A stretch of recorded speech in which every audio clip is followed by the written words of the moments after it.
अनेक संतांनी नेहमी आपल्या गाण्यामध्ये म्हणतात की जनन मननाचा फेरा चुकवावी. म्हणजे हा जन्म मरणाचा फेरा परत परत परत हा जन्म आहे, मग परत दुसरा देह येतो, दुसरा जन्म येतो, हा आम्हाला चुकवा म्हणतात की आपल्याला मुक्ती द्या म्हणतात.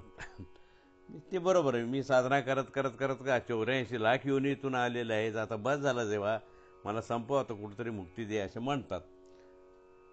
पण इथे रचना कशी आहे, देवाचं स्कीम काय, तुमच्यासाठी त्यांनी सृष्टी करून तुमचा पोटातला तुम्ही अडकून पडलेला जीव होता, केवळ लिंग शरीरामध्ये भंग असून सुप्तावस्थेमध्ये पडलेला तुम्हाला आणून इथं त्यांनी साधना करण्यासाठी, सत्कर्म संपादन करण्यासाठी, पुण्य कमवण्यासाठी आणि तुमच्यातले प्रारब्ध भोग भोगण्यासाठी म्हणून इथं जन्माला घातली. अनेक योनीतून आणले तुम्हाला.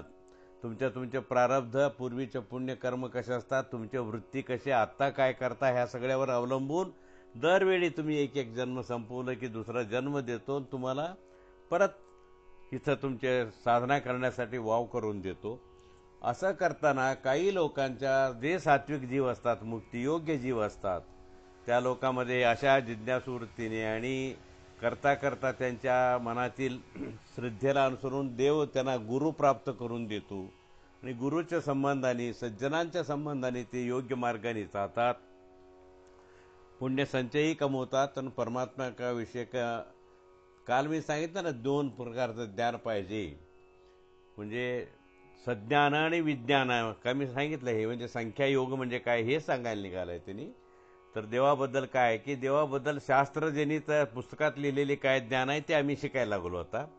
आणि नंतर त्याच्या ध्यान मनन तपश्चर्या केल्याबरोबर तो अंतरबिंबामध्ये जो दिसतो तो अपरोक्ष ज्ञान, हे कसे मिळवावे हे सर्व नियम सांगण्यासाठीच हा सांख्ययोग म्हणतो. हा जो उपाय आहे तर पहिल्यांदा शास्त्र पुस्तकामधून वेदामधून समजून घ्या आणि नंतर कार्यरूपात आणा आणि कार्यरूपात साधना केल्यानंतर मग तुम्हाला जो अपरोक्ष ज्ञान मिळतो आणि अपरोक्ष ज्ञानानंतर अनेक फॅसिलिटी आहे, मग तो मुक्तीस पात्रही होतो. मग त्याला हा कल्प झाल्यानंतर आपापल्या वर्गवारी सगळं हे होऊन तिथे देव आपल्याला आमच्या हा प्रकृत बंध काढून टाकतो. इथून पुढे तुम्हाला असा प्राकृतिक देह मिळणार नाही. तुमच्या स्वरूप जीवाचा बंध त्याच्यावरचा आवरण काढतो आणि स्वरूप देहात मुक्त होऊन जातो, स्वतः मुक्त आनंद प्रकट करायला लागतात. त्याला म्हणतात की मुक्तिर्नय जे सुखानुभूती रमला भक्तिश्च तत्साधनम.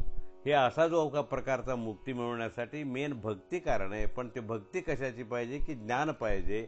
आणि ज्ञान कशाने मिळतंय की तुमच्यातला सगळं पाप विरहित व्हायला पाहिजे, अंतरंग शुद्धी व्हायला पाहिजे, मग त्याच्याशिवाय तुम्हाला ज्ञान मिळतंय.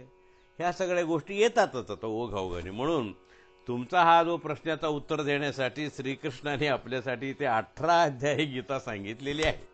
आता हा तुमच्या उत्तर आपण त्याच्यामध्ये शोधत शोधत जायचं. हा आता एकदम समरी सांगितलं मी त्या उत्तराचा. तर तेच त्यांनी सांगितलं की हा साधना काय काय करावा, प्रत्येक ह्याच्यामध्ये एक एक उपाय सांगतो. कर्मोपाय काय, ज्ञानोपाय, भक्तियोग म्हणजे काय, कर्मयोग म्हणजे काय, ज्ञानयोग म्हणजे काय, संन्यास योग म्हणजे काय, असं वैराग्य योग, हे सगळ्या दृष्टिकोनात हा परमात्मा आपल्याला वेदव्यास महर्षींनी रूपाने आम्हाला श्रीकृष्णांच्या एक पात्र अर्जुनाला हा गीता सांगते. हा प्रसंग फार सुंदर प्रसंग आहे आणि ह्याला उपनिषदचा वेदाचा हे आहे दर्जा आहे. तर ह्याच्यामध्ये आम्हाला मिळून जाईल. तो अनुराधाताईंना मी आभारी आहे. आता पाहू, जसं देहाला बाल्यावस्था संपली की यौवनावस्था प्राप्त होते, यौवनातून मग वार्धक्य होतो, हळूहळू आपल्या प्रत्येक देहसुद्धा विकार पावतो. पूर्वीच्या तारुण्य कांती त्याच्यामध्ये राहत नाहीत. म्हणून इथे भीष्मादिकांचा देहसुद्धा नष्ट होतीलच असे दुःख करण्यायुक्त नाही, कारण लगेच त्यांना दुसरा देह मिळणार आहे. जर युद्ध केल्यास भीष्मद्रोण यांच्या छिन्न विच्छिन्न शरीर पाहताना फार दुःख होईल. अर्जुनसुद्धा फार चिकाटीचा मनुष्य. त्यांनी पहिल्यांदा म्हणला कुलधर्म नाश होतो, मला घोर पाप लागतं, हे पाप कार्य मी करत नाही म्हटलं. आणि त्याला हे करून मग सांगितल्यावर मग माझ्या बांधवांना मी मारू शकत नाहीत म्हणला. तेही त्याच्या पुढे जाऊन सांगतो की हे माझ्या बंधू मरताना दुःख होतो, तू का तू भोगणार आहे का, मलाच भोगावं लागणार नाही, असा तो श्रीकृष्णाला प्रश्न त्याचा. तर त्यावेळी ते सांगतात की तू भीष्माचार्य मरतो म्हणजे नेमकं काय होतं, काय त्यांचा जीव मरतो का देह मरतो. मग ते जीव मरत नाही, शाश्वत आहे, हा सिद्ध केलं. ठीक आहे, पण देह तर मरताच ना, आमच्या डोळ्यासमोर छिन्न विच्छिन्न देह दिसतो ना, मग दुसरा लगेच मिळतो ना, हा प्रकृतीचा नियम आहे. इथं युद्ध नाही केलं तरी त्याला आज न उद्या मरावंच लागणार आहे, हा नियम आहे, हा श्रीकृष्ण सांगतो. तर ह्याच्यामध्ये हा आता क्लिष्ट भागाचा आहे. आता खरं म्हटलं तर कृपया आपण पाहूया. मात्रा स्पर्शास्तु कौंतेय शीतोष्ण सुखदुःखदा आगमापायनो नित्यांस्तान तितिक्षस्व भारत. नित्यान तान तितिक्षस्व भारत. तितिक्ष्व म्हणजे सहन करून घे. हे कौंतेया, ज्या कारणामुळे शीत उष्ण असा अनुभव देत देत सुख किंवा दुःख देणाऱ्या हा विषय आणि इंद्रियांचा संपर्क येऊन जात असतो, त्यावरून विषय कोणते, रूप रस गंध हे आधी लोकांनी डोळे जीभ नाक इत्यादी इंद्रियांशी जरी संपर्क आला, त्याच्यामध्ये जे सुखदुःख तुला मिळतात आहे की नाही, ते आगमोपायना, ते येतात आणि जातात. सुख येतील, दुःख येतील, दुसऱ्या दिवशी दुःख येतो. त्यामुळे ते काय स्वरूपताही अनित्य आहेत, प्रवाहताही अनित्य आहे. तेव्हा हे सुखदुःखाला ही तू जी म्हणतो ना, दुःख होतो त्यांचा देह विच्छिन्न होऊन, ते अनित्य आहे. तर त्याला खरं म्हणलं तर तुझा अभिमान हाच कारण आहे बाबा. तर तू अभिमान सोडून सहन करू शकतो, अशानेच करायचं असतं, त्याला इलाज नाही म्हणून सांगतात. काय त्याचा अर्थ काय, विशेषण काय. आता कसं आहे, इंद्रिय हा जीभ आहे. जीभ एक इंद्रिय काय देतो, त्याच्याने काय कळतं, रस स्वाद कळतो आपल्याला. आणि स्पर्श इंद्रिय आहे, त्याला काय करतं, गरम आहे का थंड आहे, थंड असलं व्यवस्थित सुख वाटतं, जोरदार चटका बसला की दुःख वाटतं, आहे का नाही.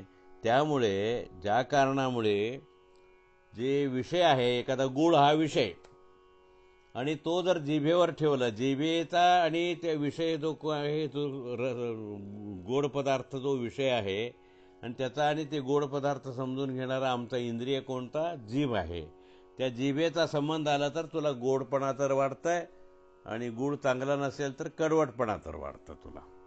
त्याच्यावरनं तुम्हाला सुखदुःख येतात. हे असे जे येणारे सुखदुःख आहे, केवळ त्यांच्या संपर्काने लगेच तुला सुखदुःख होतात असं तुला म्हणायचंय का. लगेच बाबा हे झालं म्हणलं की लगेच तुला चटका बसला. जसं इंजेक्शन देताना मूल रडतात, आम्हालाही अधीर होतो आपण, अरे टोचताना त्रास होतो म्हणून. परंतु ते टोचले जाणे आणि तुला तिथे तुझ्या शरीरात टोचलेमुळे दुःख होणे, वेदना होणे, ह्या दोन गोष्टीवरच संबंधित आहे का अजून तिसऱ्या गोष्टी लागतंय तिथे, त्याचा विचार कर म्हणतो देव. ह्याच्याबद्दल सत्यज्ञान तीर्थांनी अनेक उलगड्या केलेले की ही अनित्य आहेत म्हणतात. कसं आहे म्हणजे शाश्वत रूपाचे नाहीच आहेत हे मुख्य.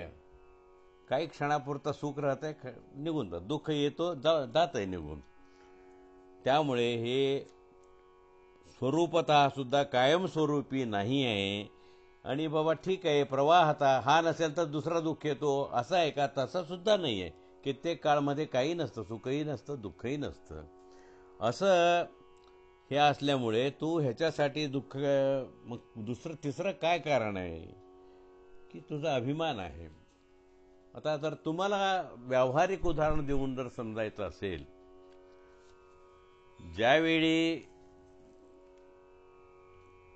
तुमच्या डोक्यावर वरनं काहीतरी पडतो, मग तुमच्या डोक्याशी स्पर्श झाल्याबरोबर तो पडलेला जो वस्तू असतो तो विषय, आणि तुम्हाला ह्याच्यामध्ये त्या धक्क्यामध्ये तुम्हाला दुःख होणं गरजेचं आहे. पण तुम्ही चार चौघामध्ये गप्पा मारत त्याच्याकडे लक्ष नसलं तर इमिजिएटली दुःख तुम्हाला होणार नाही त्याचे. जर आधी कळलं ते पडायला लागल्या तर मग ते भीती पण निर्माण होते. तर हा जो आहे ना, तर माणसाचा लक्ष त्या ठिकाणी म्हणजे मन एव कारणः, तिथं तुमचं मन लागलं पाहिजे. म्हणून तो मुलगा काय करतो, इंजेक्शन म्हणल्याबरोबर डॉक्टरच्या समोर रडायला लागतो. परंतु त्याच वेळी डॉक्टर त्याला विचारतात, काय रे बाळा चॉकलेट कुठली आणली, अरे ही छान आहे माझ्याकडे मिळतच नाही. हो, तो हसायला लागतो आणि त्याला असतं की हे अजून थांबलेत इंजेक्शन देणार, तेवढ्यातच आपलं तिथं टोचून मोकळं झालेले असतो. तर का कळत नाही त्या मुलाला, जास्त रडू येतच नाही. परत हा आनंदाने सांगतो, आई मी रडलोच नाही. का, त्या मुलाचं मन त्यावेळी तिथं केंद्रित न होतं. त्यामुळे हे मी माझा माझा शरीर हा जो अभिमान आहे, तो अभिमान जर मध्ये आला की हा तीव्रता वाढती ह्या दुःखाची. तर त्याला एक अजून एक सुंदर उदाहरण, कारण त्यांनी दिलेलं उदाहरण तुम्हाला समजणार नाही. आज बघा, एखादा आमच्या नातेवाईकांनी हाच म्हणतो ना, भीष्माचार्यांनी तुझ्या डोळ्यासमोर मरण पावले, त्यांचं शरीर छिन्न विच्छिन्न झालेली पाहिला, तर मी कसे पाहू म्हणून तू आता रडतो, मला त्यासाठी मी युद्धच करत नाही म्हणतो.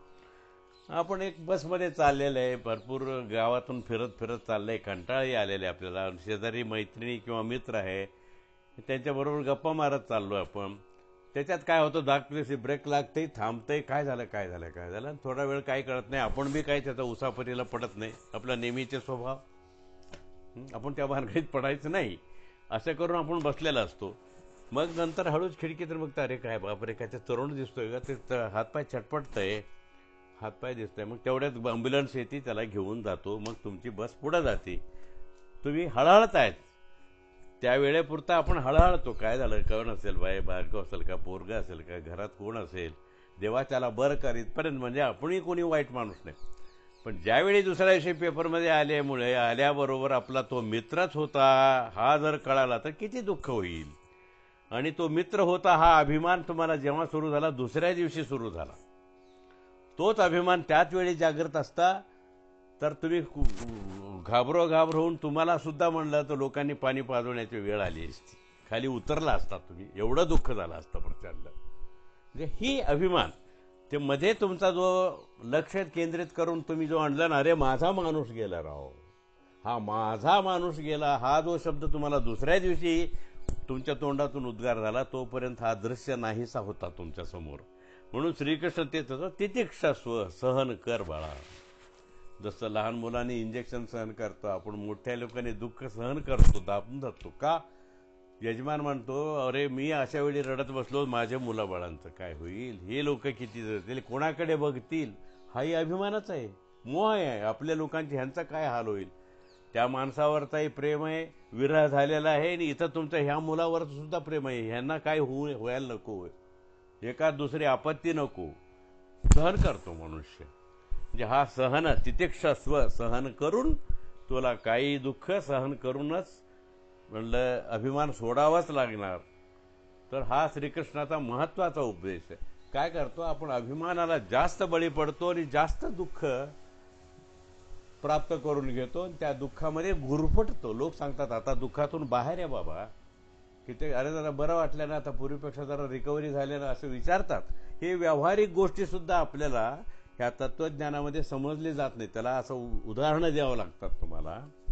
म्हणून म्हणतात की केवळ इंद्रिय स्पर्शाने होत नाही, त्याला त्या देहातून रक्त गळणे, त्यांचा जर तिथं तडपडणे, हे तुला पाहून सहनच करावं लागलं बरं का. ते तुला सहन केल्याशिवाय गत्यंतर नाही, ते सहन करण्याने जात आहे.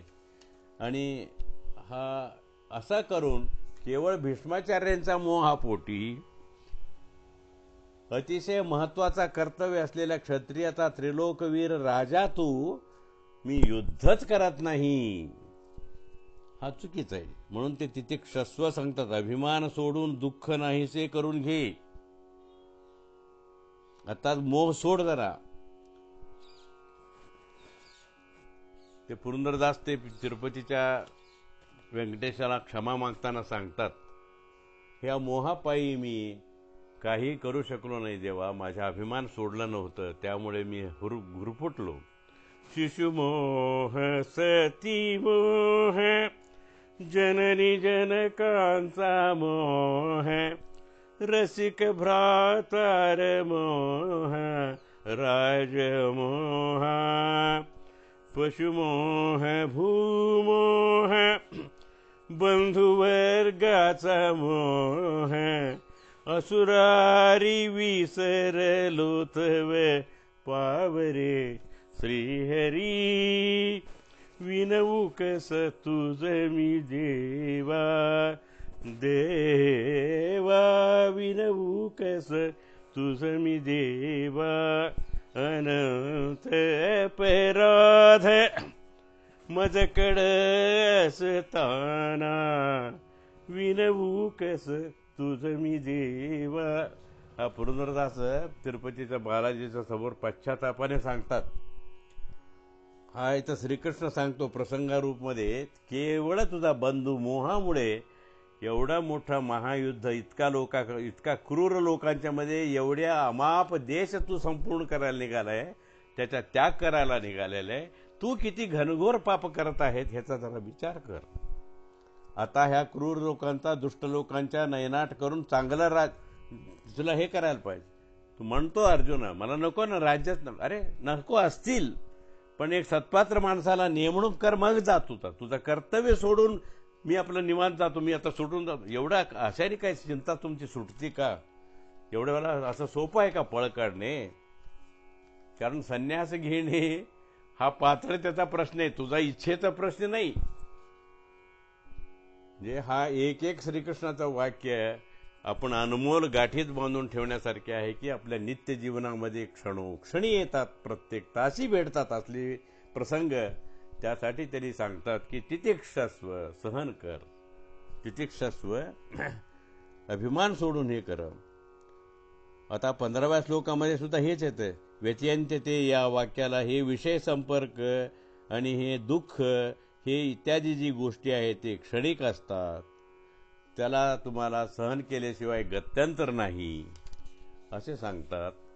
की मग आपण पुढे जाऊया.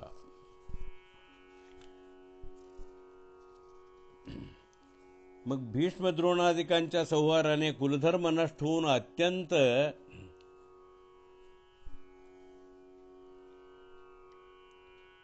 हे पुरुषश्रेष्ठ अर्जुना, विषय संबंधामुळे प्राप्त ज्ञान दुःख देणारे असले तरी अभिमानाचा त्याग करून दुःख नष्ट करण्याच्या धैर्य असलेले जो वीर आहेत, दुःखात काही पुरुषार्थ नाही हे समजून घ्यायचं. तसेच विषयानुभवाने प्राप्त ऐहिक सुख हा मोक्षास प्रतिबंधक आहे. या विषयरूप पदार्थाने आपण जे सुख मिळवतो ना, खाणे पिणे पाहणे हसणे खिदळणे, ही तर ह्या लोकातले जे सुख आहे ना, हा दुःख सुद्धा काय शाश्वत नाही आहे. कारण असे सुख मिळवावं म्हणून तू जर सत्कर्म केला तर ते पुण्य काय होतं, तुम्हाला मोक्षाला प्रतिबंधक होतो. कसं की मोक्षाच्या वेळी विचारतो देव, अरे तू हे तर ऐहिक सुखासाठी हा तुझा बँकेत जमा केलेली पुण्य आहे, मग ते ऐहिक म्हणजे तिथं त्या लोकातच तुला म्हणलं तर एवढा दिवस मग तू स्वर्ग लोकातच जा बाबा, अजून काही दिवस तुला आता लगेच मोक्ष देता येणार नाही. असं होतं. मोक्ष देताना त्याला हे तुझा प्रतिबंधक मानतात. अतिशय पुण्य कमवणे हा प्रतिबंधक आहे. कसं, आता शौभरी ऋषी खूप पुण्य कमवलं, वशिष्ठांच्या पुढं जायचं म्हणून एवढं तपश्चर्या केली. त्यावेळी देवांच्या मायेमुळे काय होतं की ते दोन मत्स्य खेळताना पाहून फार क्रीडा छान वाटते त्यांना. अरे हे दोन्ही मत्स्य जोडीने किती मस्त खेळतात, मी पण जरा विवाह करून संसार करायला पाहिजे होतं असं त्यांच्या मनामध्ये उत्पन्न करतो. अपरोक्ष ज्ञानी तरी थोडासा तिरोहित होतो त्यांचा ज्ञान, आणि जाऊन ते का राजाला विचारतात, राजन मला आता काही संसार करायचे, काही कर्म संसारी होऊन सुद्धा मला सत्कर्म करायचे, तर एखादा कन्या मला दान करून देशील का? तुला अनेक कन्या आहे असं मी ऐकतो. तो म्हणतो काय बाबा, ह्या प्रचंड एवढ्या मासारा जर्जरीत झालेला आहे, ह्याचा बघून म्हणलं माझ्या मुली काय म्हणतील मला. तरी तो हुशार होतो. म्हणलं काय नाही, माझं काय नाही गुरु महाराज, तुम्ही त्या अंतःपुरामध्ये 50 मुली आहेत माझे, तिथेच असतात त्या सगळ्या दासीबरोबर, तुम्ही तिथे जावा आणि जे तयार होतील ते बघा, मला सांगा, मी त्याच्याशी लग्न करून देतो. तो निसटला. मग ते शौभरी ऋषी आत जातात म्हणे. थोड्या वेळाने सगळे 50 मुली वडिलांना म्हणतात मी यांच्याशीच लग्न करीन. तर चाट पडतो. काय बाबा असं काय होतं? आता चौबरीश एवढ्या अप्रोक्ष ज्ञानी आदिमादी सिद्धी प्राप्त केलेला, निम्म त्याच्यावरचा सगळं आवरण काढून टाकलेला असतो अप्रोक्ष ज्ञानामुळे. तो अतिशय सुंदर शरीर असलेला एक तरुण युवक होऊन ज्ञानी, त्याचा तेज बघूनच मुली म्हणले आम्हाला इथे वडिलांना मानतात. मग त्याला 50 मुलीची लग्न करून देतो. तात्पर्य काय? त्यांनी एवढं पुण्य केलं होतं की अजून 50 सुंदर मुलीशी संसार करून अनेक ऐहिक उपभोग घेण्याची त्याच्यामध्ये पुण्य कमवलं होतं त्यांनी. त्यामुळे त्याला त्यावेळी मोक्ष न देता परत सुखात लोटलं देवानी. म्हणून ते प्रतिबंधक होतात आपल्याला. म्हणून फलापेक्षित कर्म जास्त करूच नका तुम्ही. फलापेक्षित कर्म आपल्याला हवं तेवढंच करायचा आणि बाकी सगळं निष्फलापेक्षित केवळ मोक्षासाठी. म्हणून म्हटलं पैसे बँकेत टाकताना काही सल्लागार ठेवतात की ह्याच्यात म्हटलं आपलं साधा सेव्हिंगमध्ये किती टाकू आणि रेकरिंगमध्ये किती टाकू, फिक्स्ड डिपॉझिट किती टाकू असे आपल्याला विचारतात. आपण चार्टर्ड अकाउंटंटला आपणच विचारतो. त्यावेळी असा सल्लागार नव्हता. असं श्रीकृष्णासारख्या लोकांनी यावं लागत होता. ते म्हणले जे जे काय कर्म करशील ना ते निष्फलापेक्षित कर. नाहम करता हरि करता तत्पूजा कर्मच्या केलं. तुझ्या पूजा म्हणून उद्देशून मी पूजा करतो म्हणायचं आणि समर्पण करायचं. त्याच्याबरोबर हा सुखसुद्धा तो देव देतोच म्हणलं. तुला कधी उपाशी पडू देत नाही. तर आता श्रीकृष्ण सांगतो, हे अर्जुना तुझा मोह सोड. हा कर्तव्य कर्म असलेला युद्ध कर्म तू कर. अरे तोही हे आहे, शाश्वत जीव आहे. तोही मरत नाही. मी पण शाश्वत आहे. मग मी त्याला आता परत म्हणलं त्याच्या प्रीती उद्देशून पूजा रूप का करायला पाहिजे? तर म्हणले अरे ते शाश्वत रूप आहे, तू पण आहे, परंतु त्याची योग्यता तोच तर मोक्ष देणारा आहे आपल्याला. आणि तू आहे तर तुला कर्मबंध आहे. तुला जनन मरणाचा जरी जो केवळ शरीर देण्यापुरता असला तरी तुला शुक्रशोणीत संबंध आहे. प्राकृत शरीर आहे तसं त्याला नाही आहे. त्याला जनन मरण त्याचा दिसत असले तरी त्याला प्रादुर्भाव म्हणतात, त्याचा अवतार म्हणतात. आपल्याला जन्म म्हणत नाही. तर आपल्याला देह मिळवणे म्हणतात. एक देह सोडून दुसरा देह प्राप्त करणे म्हणतात. म्हणजे देह सोडणे हा मरण म्हणतो आणि एका देहातून दुसरा देह मिळाला की त्याला जनन म्हणतो आम्ही. हे निश्चित आहे कुठपर्यंत? अप्रोक्षज्ञानी होऊन मोक्ष मिळवेपर्यंत. म्हणून भीष्मद्रोणिकांच्या संहाराने कुलधर्म नष्ट होऊन अत्यंत दुःखावह नरक प्राप्त होईल म्हणून युद्ध करत नाही. ह्या अर्जुनाला सांगतो. नासतो विद्यते भावो न भावो विद्यते सतः उभयोरपि दृष्टो त्वन्तस्त्वयोन तत्वदर्शिभिः. वाईट कर्माने सुख कधी मिळत नाही. ना असतो विद्यते भावो न असतो. म्हणजे असत्य काम जर तुम्ही केलं तर त्याला काही भाव नाही आहे, त्याला काही पुण्य नाही मिळत. स्वतः चांगल्या कर्माने कर्म केलं तर अभाव हा नाही, त्याला कधी दुःख होत नाही, काही कमी पडत नाही. हा श्रीकृष्ण त्यावेळी सांगतो. मग ज्या परमात्म्याने हे सर्व जग व्यापले आहे तो परमात्मा अविनाशी आहे, नाशरहित आहे असं तुम्ही समजून घे म्हणतो. तर मग तो परमात्मा सर्वत्र असतो म्हणतो आणि हा जीव शाश्वत आहे म्हणतो. हे काय मला अजून तो श्रीकृष्णा जरा समजून घे. तर त्यावेळी हा एक आधी महत्वाचा सांगतो. न जायते म्रियते वा कदाचित नायम भूत्वा भविता वा न भूयः अजो नित्यः शाश्वतोऽयं पुराणो न हन्यते हन्यमाने शरीरे. अयम न जायते. हा जीव स्वरूपतः जन्मास येत नाही. जीव अनादि आहे. म्हणजे तो जीव जन्मला असं होतच नाही. खरं म्हटलं तर देह मिळवला म्हणायला पाहिजे त्याला. जीव जन्मला असं होत नाही. वा न म्रियते आणि स्वरूपतःही मरत नाही. भूत्वा वा एव देवासारखे एक प्रकारे असून अस्तित्व असूनही जन्म घेणारा असं सुद्धा नाही. हा जन्म घेणारा शब्द जीवालाही लागू पडत नाही. आणखीन सांगायचं म्हणजे जीव शरीर मिळवणारा आहे, स्वरूपतः उत्पत्ती नसणार आहे. स्वरूपतः त्याला परत कोणीतरी उत्पत्ती करत नाही. कधीपासून तो पोटात आहे, कधीपासून तोच राहणार आहे, नंतरहीच राहणार आहे, शाश्वत राहणार आहे.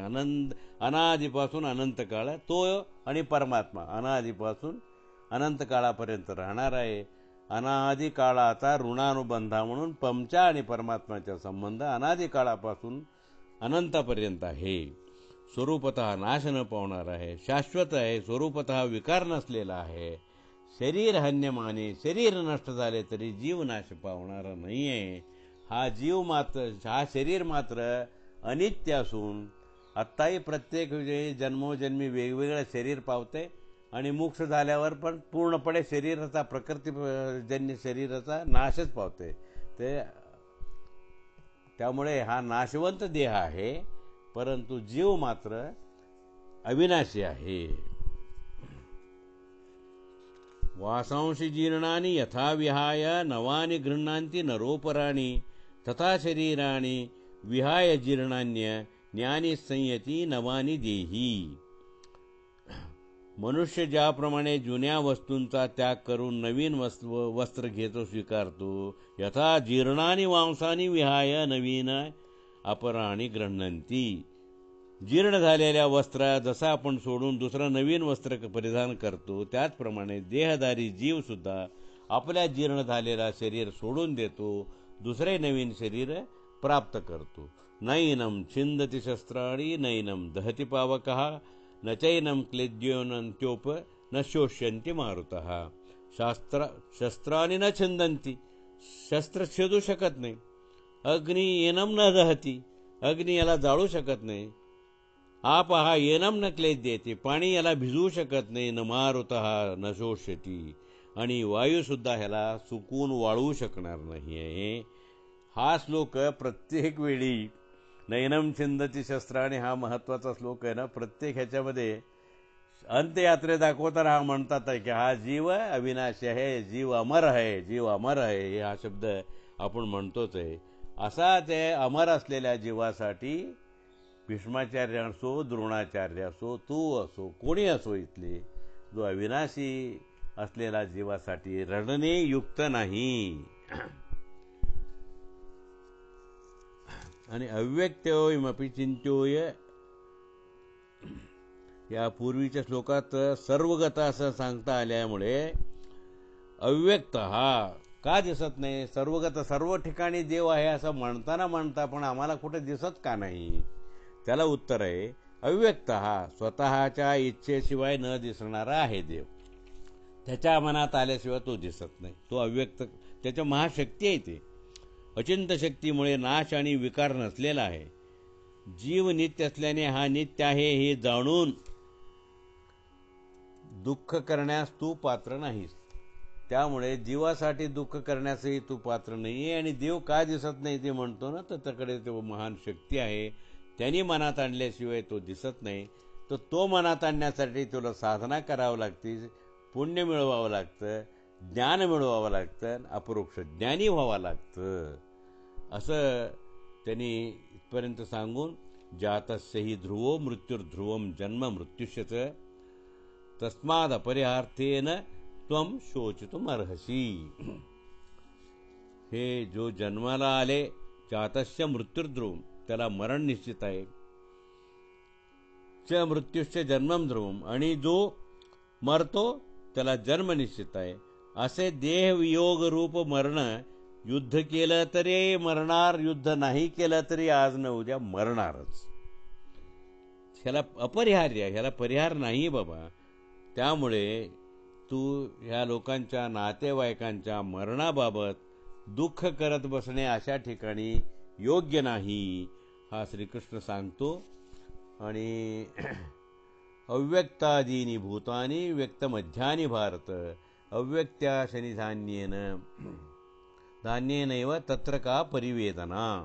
ही जीवांची शरीर मूलतः प्रकृतीपासून जन्म घेतात, जन्म व मरण ह्याच्या मध्यंतरीच्या काळामध्ये व्यक्त होतात, शेवटी प्रकृती तत्वातच विलीन होतात. अशा शरीराबद्दल शोक का करायचा? शोक करू नको बरं का. एखादा जीव या जीवाला पूर्वी सांगितल्याप्रमाणे जीवस्वरूप नित्य आहे व देहप्राप्ती आणि देहवियोग असणारा असून ईश्वरांच्या अधीन आहे असं जो पाहतो तो जीव दुर्लभ आहे. आता इथे सांगतात की ह्याला यथार्थ ज्ञान म्हणतात. हा जीव अविनाशी असून ह्याचा हा जो देह आहे नाशवंत आहे हे जो व्यवस्थितपणे समजून घेतो तो सहजासहजी मिळत नाही जगामध्ये. तसेच जीव परमात्म्याचा अधीन आहे, त्याला स्वरूप नाश नाही पण देहनाश आहे असे जो म्हणतो तो देखील दुर्मिळ आहे. म्हणजे हा जीवाला स्वरूपात हा नाश होत नाही पण देहाचा नाश आहे एवढं तरी समजणे हा आवश्यक आहे, तो सुद्धा दुर्मिळ आहे. त्यामुळे अशाप्रमाणे पूर्वीप्रमाणे जे ऐकतो तो जीवही दुर्लभ आहे. कोणी या जीवाबद्दल ऐकून बोलून पाहूनही चांगल्यापैकी जाणत नाही. हे जर जाणल्याशिवाय त्याला मुक्ती मिळाल्याशिवाय राहत नाही. हे अर्जुना तू हा समजून घे हा रहस्य असं तो श्रीकृष्ण सांगतो. हे अर्जुना ह्या समस्त जीवांचे देह नाश पावले तरी या देहात राहणारे जीव नाश न पावणारे आहेत. म्हणून भीष्मादिकांचे जीव नाश पावणारी नाहीत. तू भीष्मद्रोण असा समस्त जीवाबद्दल दुःख करण्यास योग्य नाही असा हा श्लोकामध्ये सांगतात. इथे आपण आजचा हे करू पुढील आठवड्यामध्ये. कारण काय की 15 ते 20 लोकांच्या पुढे गेला तर तुम्हाला आकलन होणेही अवघड पडतं, आपल्याला समजून सांगणंही अवघड पडतं. तर परत हे करून घेऊ. आज 30व्या श्लोकापर्यंत आपण आलो. काल 15 झाले होते, आज 30 पर्यंत पूर्ण झालेले आहे. तर पुढील ह्याच्यामध्ये बघू. नाहम करता हरि करता तत्पूजा कर्मचाखिलम. पुढील गुरुवारी आपण भेटूया.